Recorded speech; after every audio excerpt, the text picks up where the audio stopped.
I signed the papers. Without hesitation, I signed them. The police officer slid the statement across the kitchen table, and I put my name on the line that would destroy an innocent woman's life. I believed my son. I believed Andrew when he showed me the bank statements, the ATM photos, the transfer records. I believed him when he said Rachel had been stealing from us for months. I believed him when he said she'd killed my wife to cover it up. I was a fool. Catherine had been gone for 3 weeks when it all fell apart. 3 weeks of grief so thick I could barely breathe. 3 weeks of my son holding me up, handling the details, being the man I'd raised him to be. 3 weeks before I learned that the real killer had been sitting beside me at the funeral, holding my hand, whispering that everything would be okay. But I'm getting ahead of myself. Let me start where I should have started back then with the truth. My wife, Catherine, died on a Tuesday morning in October. We'd been married 41 years. She had a heart condition, dilated cardiomyopathy, the doctors called it. Big words for a weakening heart. For 2 years, we'd had Rachel, a private nurse, coming to the house 5 days a week. She monitored Catherine's medications, took her vital signs, made sure she was eating right, exercising within limits. Rachel was more than a nurse. She became Catherine's friend. They'd laugh together in the sunroom, talking about Rachel's college classes. She was getting her nurse practitioner degree at night, and Catherine's garden, which Rachel helped maintain. I trusted Rachel completely. She was competent, caring, and Catherine adored her. When Catherine smiled at Rachel's arrival each morning, that was enough for me. Andrew, my son, lived 2 hours away in Chicago. He'd started some kind of investment consulting firm 3 years back. He didn't visit often, maybe once every 2 months, but he called every Sunday like clockwork. Catherine always lit up when she talked to him. Her boy, our only child, 32 years old, sharp as a tack, doing well for himself. Or so I thought.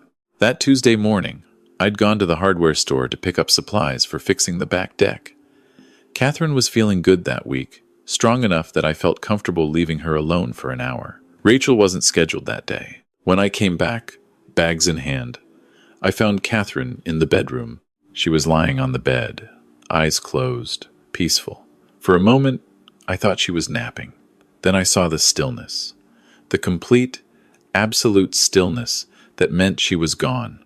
I called 911. I called Andrew. Everything after that was a blur of paramedics. Questions, forms, decisions I couldn't make. Andrew arrived within 3 hours, driving straight from Chicago. He held me while I cried. He handled the funeral arrangements, the notifications, the endless paperwork that death demands. The preliminary cause was heart failure, expected given her condition. Dr. Peterson, her cardiologist, said these things can happen suddenly, despite all precautions. I accepted it. What else could I do? The funeral was on Friday. Rachel came, red-eyed and quiet. She hugged me and said Catherine had been one of the kindest people she'd ever known. She offered to help with anything I needed. I thanked her and meant it. Andrew stayed with me that week. He took leave from his firm, he said, to make sure I was okay. He cooked, cleaned, sorted through Catherine's things when I couldn't bear to. He was attentive in a way he hadn't been since childhood. I was grateful. My son had come home when I needed him most. It was 8 days after the funeral when Andrew came into my study, his face grave. He closed the door behind him. "Dad, we need to talk. It's about Rachel." I looked up from the photo album I'd been staring at without seeing. "What about her?" He sat down across from me, pulled out his phone. "I've been going through Mom's finances. You know I had her power of attorney for the investment accounts." I nodded. Catherine had set that up 2 years ago when her condition worsened. Andrew was good with money, and we'd wanted someone to manage the portfolio if something happened to her. "There are irregularities," Andrew said. He turned his phone toward me. "Look at these transfers." I saw a bank statement, Catherine's checking account. Withdrawals over the past 6 months, 500 here, 800 there, $1,000.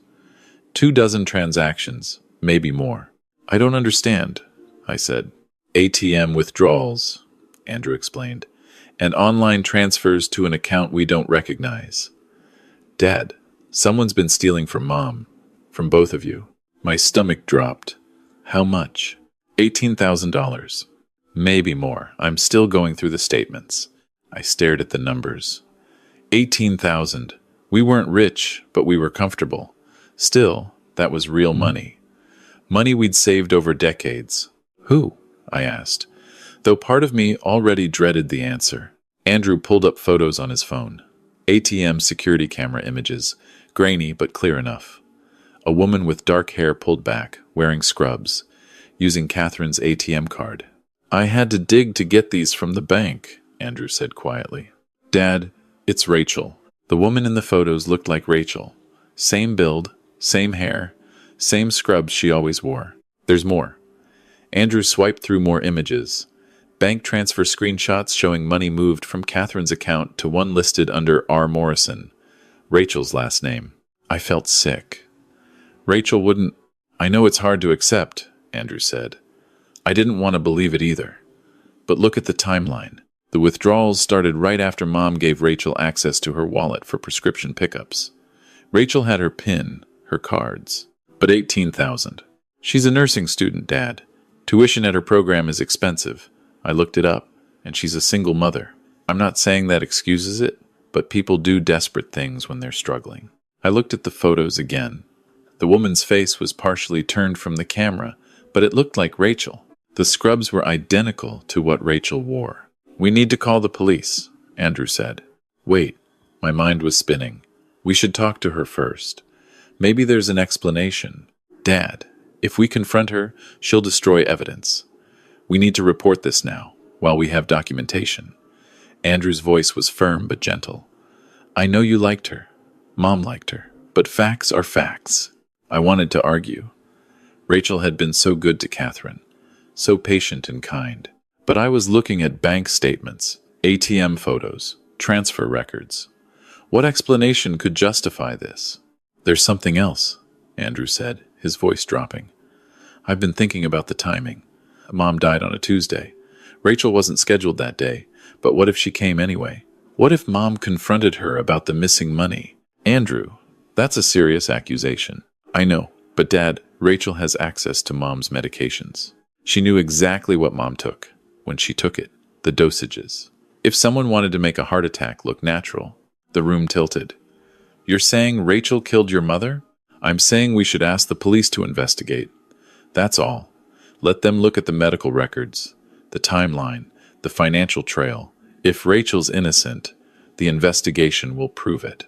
But the seed was planted. Rachel had motive covering up theft. Rachel had means access to medications. Rachel had opportunity. She knew our schedule, had a key to the house. You really think she could have? I couldn't finish the sentence. Andrew reached across and gripped my hand. I think we owe it to Mom to find out the truth. 2 hours later, 2 detectives sat in my living room. Andrew laid out everything. The bank statements, the ATM photos, the transfers, the timeline. He was calm, methodical, devastating. The detectives took notes, asked questions, examined the documents Andrew had prepared. We'll need to bring Miss Morrison in for questioning, one detective said. Mr. Caldwell, we'll need your statement about her access to your wife's financial information. I gave it. I told them Rachel had helped Catherine manage bills when her condition worsened. I told them about the medications, the access, the trust we'd placed in her. My voice sounded hollow, like it belonged to someone else. They arrested Rachel the next morning at her apartment. I wasn't there, but Andrew told me about it later. She'd been stunned, confused, insisting it was a mistake. They'd found Catherine's old ATM card in Rachel's work bag. Andrew had been right about that, too. The news covered it briefly. Local nurse arrested in elder fraud. Possible homicide investigation. I stopped reading after the first paragraph. Andrew stayed another week. He helped me change the locks. Rachel had keys, after all. He set up new bank accounts. He found a grief counselor for me, though I couldn't imagine talking to a stranger about the betrayal that cut deeper than the loss. You did the right thing, Andrew assured me one night over dinner. I know it's hard, but you protected Mom's memory. You made sure there would be justice. I wanted to believe him. I needed to believe him. Rachel's lawyer tried to contact me. I didn't take the calls. What could she possibly say? The evidence was overwhelming. Andrew had shown me everything, walked me through every transaction, every photo, every damning detail. 3 weeks after Catherine's death, 16 days after Rachel's arrest, my doorbell rang at 9 in the morning. I opened it to find Dr. Peterson standing on my porch, looking like he hadn't slept. "Thomas, I need to talk to you," he said. "It's about Catherine." I let him in, offered coffee. He refused. "I've been reviewing Catherine's medical records, doctor," Peterson said, sitting on the edge of my couch. "Something's been bothering me since she died. The timing, the presentation. I requested the autopsy report. My throat tightened. "And? Catherine didn't die of natural heart failure," he said quietly. "The toxicology report came back yesterday. There were elevated levels of digoxin in her system. Significantly elevated. Digoxin. Catherine took that for her heart condition. A common medication, carefully dosed. Elevated how much?" I asked. "Toxic levels. Someone gave her approximately 3 times her prescribed dose over the days leading to her death. It's what we call chronic digitalis poisoning. It mimics natural heart failure, but the accumulation is deliberate." The room went cold. "Rachel, that's why I'm here." Dr. Peterson leaned forward. "Thomas, I've reviewed Catherine's medication logs from the past 6 months. Rachel documented every single dose, every day she was here. The logs are meticulous. And here's what bothers me. The digoxin doses are precisely correct. 0.25 milligrams daily, never varying. Rachel's records are perfect. I don't understand. Catherine died on a Tuesday. Rachel wasn't scheduled Tuesdays. She hadn't been to your house for 4 days before Catherine died. But according to the autopsy, the toxic accumulation happened in the 72 hours before death. Whoever poisoned Catherine did it when Rachel wasn't here." My mind raced. "Then who?" "I don't know. But Thomas, there's more." I called the pharmacy where Catherine's prescriptions were filled. Her last digoxin refill was picked up 10 days before she died. The pharmacy has security footage. It wasn't Rachel who picked it up. Who was it? Dr. Peterson pulled out his phone, showed me a security camera still. A man in a business suit at the pharmacy counter, holding a prescription bag. "Andrew, your son told the pharmacy he was picking up his mother's medication to save you the trip, doctor," Peterson said. "That's not unusual. Family members do it all the time. But Thomas, I never sent a refill prescription. Catherine had a 3-month supply. She shouldn't have needed a refill." I stared at the photo. Andrew, smiling at the pharmacy technician, Catherine's medication bag in hand. There must be a mistake." "I've already contacted the police," Dr. Peterson said. "I wanted to tell you first, before they arrive. I'm sorry. I know this is unthinkable." It was unthinkable. Andrew was my son. He'd held me while I grieved. He'd helped with everything. He'd been the one to discover Rachel's theft. Rachel's theft. "The bank records," I said slowly. "The ATM photos." Andrew showed me. "I can't speak to that," Dr. Peterson said. "But I can tell you that Rachel Morrison has been caring for cardiac patients for 8 years without a single complaint. I've worked with her on 3 of my patients. She's one of the most conscientious nurses I know." The police arrived 20 minutes later. Different detectives, this time investigators from the district attorney's office. They asked me to walk through everything. Catherine's death, Andrew's discovery of the theft, the evidence he'd presented, Rachel's arrest. "Mr. Caldwell, when did your son arrive after your wife's death?" one detective asked. 3 hours after I called him. Maybe 3.5. "And he stayed with you?" "For a week. Then he went back to Chicago, but he came back after Rachel was arrested. He's been staying with me on and off." The detective exchanged a look with her partner. "Mr. Caldwell, we need you to think carefully. During the week your son stayed with you after the funeral. Did he spend time alone in the house? Did he have access to your wife's personal effects, her computer, her financial documents?" "Of course." I couldn't face going through her things. Andrew handled most of it. He was trying to help. Another look between the detectives. "We need to be direct with you," the first detective said. "We've been investigating your son, Andrew Caldwell, for securities fraud. His investment firm is under federal investigation for operating a Ponzi scheme. He's facing multiple charges and approximately $2 million in liabilities to defrauded clients. The floor dropped out from under me. We learned this morning from Dr. Peterson about the toxicology report. We've spent the last 3 hours executing a search warrant on your son's apartment in Chicago. Mr. Caldwell, we found your wife's checkbook, credit cards, and bank statements in his apartment. We found video editing software on his laptop with project files labeled ATM, footage, and bank transfers. And we found an empty prescription bottle for digoxin with a dosage of 0.75 milligrams, 3 times your wife's prescribed dose. I couldn't breathe, couldn't think. We believe your son poisoned your wife to access her financial accounts. He had power of attorney over her investment portfolio, approximately $400,000. He'd already drained that account to cover his business losses. When your wife died, he needed to access the remaining accounts in your name. He needed to eliminate Rachel because she would have noticed the missing funds and the medication discrepancy. So he framed her using falsified bank records and manipulated ATM images. Our digital forensics team has already confirmed the evidence he showed you was created using readily available photo editing and AI face-swapping software. No, I said, but it came out as a whisper. Your son is being arrested as we speak, the detective said gently. We'll need you to come to the station to give a formal statement. And Mr. Caldwell, we've already contacted Miss Morrison's attorney. The charges against her are being dropped immediately. I sat in that police station for 6 hours, giving my statement, answering questions I could barely comprehend. They showed me evidence I didn't want to see. Andrew's bank records showing catastrophic business losses, emails to loan sharks, desperate messages to investors, withdrawal slips from Catherine's investment account forged with her signature. Digital forensics reports proving the ATM photos were composites, Rachel's face digitally mapped onto another woman's body, fake bank statements created with basic software. My son had killed my wife. Then he'd convinced me to help him frame an innocent woman for it. When they finally let me go, I sat in my car in the parking lot and wept. Not the tears I'd cried for Catherine, those had been grief. These were something darker. Shame, rage, a betrayal so complete it hollowed me out.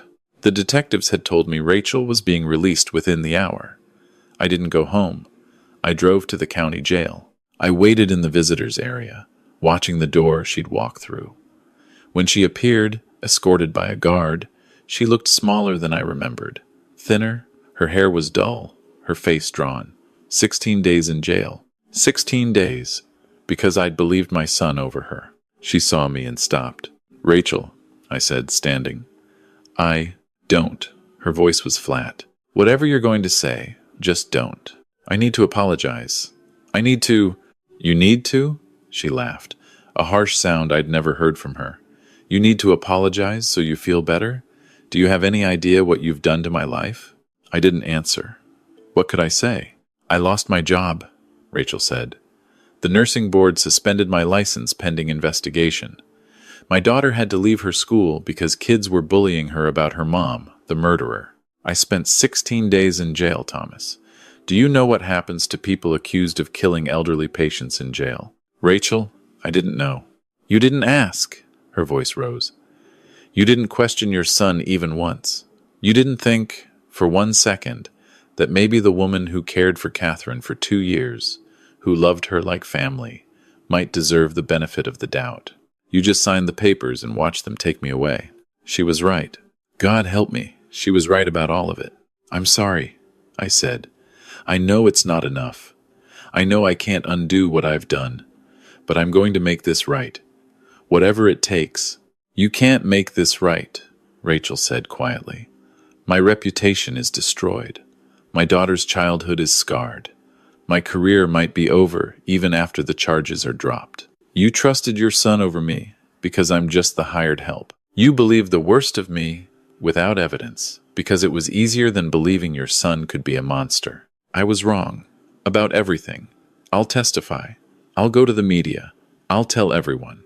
I don't want your testimony. I don't want your help. She turned toward the door. "Stay away from me, Thomas. You and your family have done enough damage." She left. I stood there in the empty visitor's room, holding the apology I'd thought might matter. Andrew was arraigned 3 days later. The charges read like a nightmare: first-degree murder, elder abuse, fraud, evidence tampering, obstruction of justice. The prosecutor laid out a timeline that made my stomach turn. Andrew had been embezzling from his firm for 18 months. When clients started demanding returns, he'd turned to Catherine's investment account. When that ran dry, he'd needed her dead to access the remaining marital assets. He'd researched digoxin poisoning for weeks, learning exactly how to dose it to mimic natural heart failure in a cardiac patient. He'd come home that Tuesday morning. He'd let himself in with the key Catherine had given him years ago. He'd found her in the sunroom, reading, and he'd made her tea, just like he used to as a boy. The tea had contained the final, fatal dose of digoxin. He'd stayed with her until she started feeling faint, then helped her to bed. He'd been sitting beside her, holding her hand, when she died. Then he'd driven back to Chicago, waited for my call, and driven back to play the grieving son. The framing of Rachel had been calculated. He'd stolen Catherine's ATM card weeks earlier, created fake withdrawal records using AI-generated images of Rachel, fabricated bank transfers that never existed. He'd planted Catherine's old ATM card in Rachel's work bag when she came to the funeral. He'd researched her life, knew she was a struggling single mother, knew she had student loans, knew the story of financial desperation would be believable. In court, he showed no remorse. His lawyer tried to negotiate a plea. Andrew refused. He wanted a trial, convinced he could win, convinced his father would never testify against him. I testified. I told the jury everything. Every lie Andrew had told, every piece of fabricated evidence he'd shown me, every moment I should have questioned him and didn't. I told them about Catherine's trust in Rachel, about Rachel's dedication and care. I told them about my son's betrayal of his mother, of me, of an innocent woman. The trial lasted 3 weeks. The jury deliberated for 4 hours. Guilty on all counts. The judge sentenced Andrew to life in prison without the possibility of parole. As they let him out, he looked at me once. There was no recognition in his eyes, no remorse, no sorrow, no acknowledgement of what he'd destroyed. Just cold calculation, finally defeated. I sold the house. I couldn't live there anymore. Couldn't walk past the sunroom where Andrew had poisoned his mother. Couldn't sleep in the bedroom where I'd found Catherine dead. The proceeds, nearly $600,000. After paying off the mortgage, I split 3 ways. $200,000 went to Rachel directly. Her lawyer tried to refuse on her behalf. I sent the check anyway with a letter I wrote and rewrote a dozen times. I told her it wasn't payment for what she'd suffered. No amount of money could be. It was acknowledgement. It was an apology in the only form I could offer. I told her I hoped she'd use it to rebuild the life I'd helped destroy. She deposited the check. She never responded to the letter. Another $200,000 went to establish the Catherine Caldwell Memorial Fund for wrongfully accused healthcare workers, for legal defense, for counseling, for helping people like Rachel recover from accusations that destroy careers and lives. The final $200,000 I donated to the nursing program where Rachel had been studying, a scholarship fund for single mothers pursuing nursing degrees. I named it after Catherine because she would have wanted Rachel to finish her education, because she would have been horrified by what our son did, and what I allowed. I moved to a small apartment across town, started seeing the grief counselor Andrew had found for me, though now we talked more about guilt than loss. I learned that Catherine had known about Andrew's business troubles. She'd found out 2 months before she died, had confronted him, had threatened to report him to authorities. I found her diary in a box I'd packed from the house. The entries from her final weeks were heartbreaking. "I don't know my son anymore," she'd written. "He asked me for money again today. When I said no, I saw something in his eyes I'd never seen before. It scared me." 2 weeks later, Andrew came by when Thomas was out. He wanted me to take out a reverse mortgage on the house.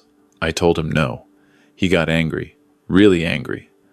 I think he might be in real trouble. I want to help him, but I'm afraid of what he might do. Her final entry, 4 days before she died. I'm going to talk to that Detective Andrews investor mentioned. I have to. Even if it means my son goes to prison. I can't let him hurt other people.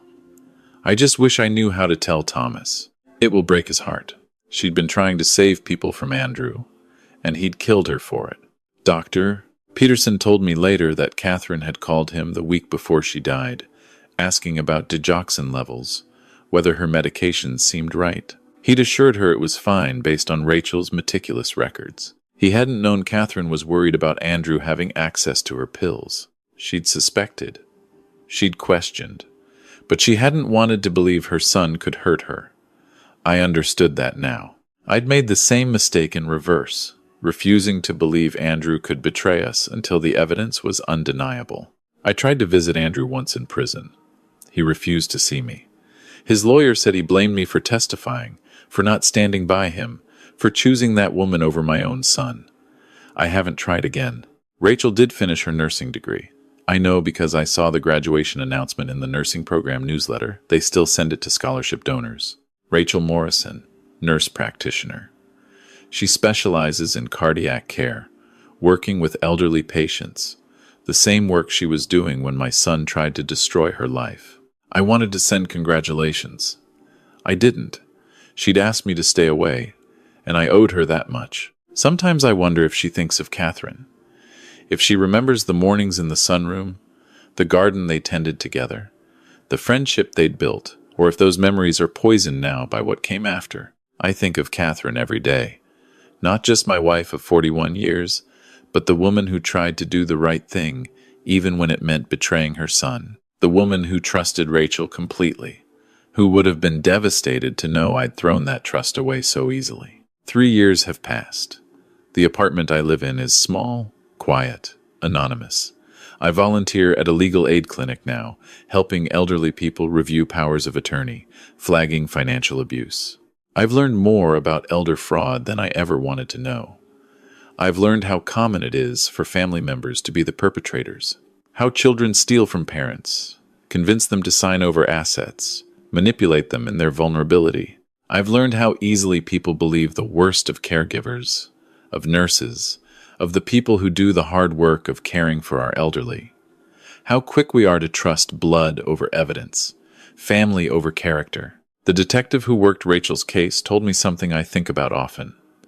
Family blindness, she called it. The inability to see the people we love for who they really are. The willingness to accept any explanation, believe any story, rather than face the truth that someone we love could do something monstrous. I had family blindness. I chose to believe my son because accepting that he was a killer meant accepting that I'd failed as a father, that I'd raised someone capable of murdering his own mother. It was easier to believe Rachel, someone I'd known for 2 years, someone who'd cared for my wife with genuine compassion, was a thief and a killer. I was wrong, and an innocent woman paid the price for my willingness to be blind. The clinic where I volunteer had a case last month. An elderly woman whose daughter was accused of stealing her jewelry by a caregiver. The family wanted to press charges immediately. I asked them to wait, to verify, to look at the evidence carefully before destroying someone's life. They were angry with me, called me naive, said I was being manipulated. But they waited. And a week later, they found the jewelry in a storage unit the daughter had rented. The caregiver had been telling the truth. I don't know if I saved that caregiver from what Rachel went through. Maybe I just delayed the inevitable, but I tried. It's all I can do now, try to stop others from making my mistake. I see Rachel sometimes. The city isn't that big, and we still move in some of the same circles, medical conferences where I volunteer, community health events. We don't speak. She looks through me like I'm not there. I deserve that. Last month, I saw her at a hospital fundraiser. She was being honored for her work with cardiac patients, for developing a program that helps elderly people manage complex medication regimens. She gave a speech about the importance of advocacy, of listening to patients, of building trust. My patients trust me with their lives, she said. That trust is sacred. It's the foundation of everything we do in healthcare. When that trust is broken, whether by a system that fails to protect vulnerable people or by individuals who exploit it, the damage extends far beyond one person. It destroys faith. in the very relationships that keep people alive. She didn't look at me while she spoke, but I felt every word like a blade. After the ceremony, I left. I didn't try to approach her, didn't try to offer congratulations she wouldn't want. I just left. I went home to my small apartment and sat with the photo album I'd kept. Pictures of Catherine, of Andrew as a boy, of the family we'd been. I used to look at these photos and see happy memories. Now I see warning signs I missed. Andrew's smile that never quite reached his eyes. The way he stood slightly apart in family photos. The distance in his expression when Catherine tried to hug him. Or maybe I'm seeing things that weren't there. Rewriting history to explain the inexplicable. Maybe he was just a normal child who grew into a monster. Maybe there were no signs. Maybe I couldn't have known, but I could have questioned. I could have verified. I could have given Rachel the benefit of the doubt I gave my son so freely. I signed those papers without hesitation. I believed Andrew without proof. And when the truth came out, when I learned what my son had done, I understood something fundamental about myself. I had chosen comfortable lies over uncomfortable truths. I had chosen easy answers over hard questions. Rachel was right. I can't make it right. I can't give her back the 16 days she spent in jail, or her daughter's stolen peace, or the career she had to rebuild from ashes. I can't restore Catherine to life or undo the years Andrew will spend in prison. All I can do is carry the weight of what I did. All I can do is try, however imperfectly, to stop others from making the same mistake. I believed him. I believed my son when he said Rachel had killed my wife. I was wrong, and every day I wake up and face that wrongness. Every day I look in the mirror and see a man who helped send an innocent woman to jail. Every day I remember Catherine's trust in Rachel and my betrayal of both of them. Some mistakes can't be unmade. Some apologies can't be accepted. Some damage is permanent. I live with that now. It's all I can do. But if you're reading this, if you're facing a situation where someone you trust is accusing someone you barely know, please don't be me. Don't sign the papers without asking questions. Don't believe family over facts just because blood should mean something. Verify. Question. Demand proof, real proof, not manufactured evidence that confirms what you want to believe. Because once you sign those papers, once you set that destruction in motion, you can't take it back. I learned that the hardest way possible. Don't make my mistake.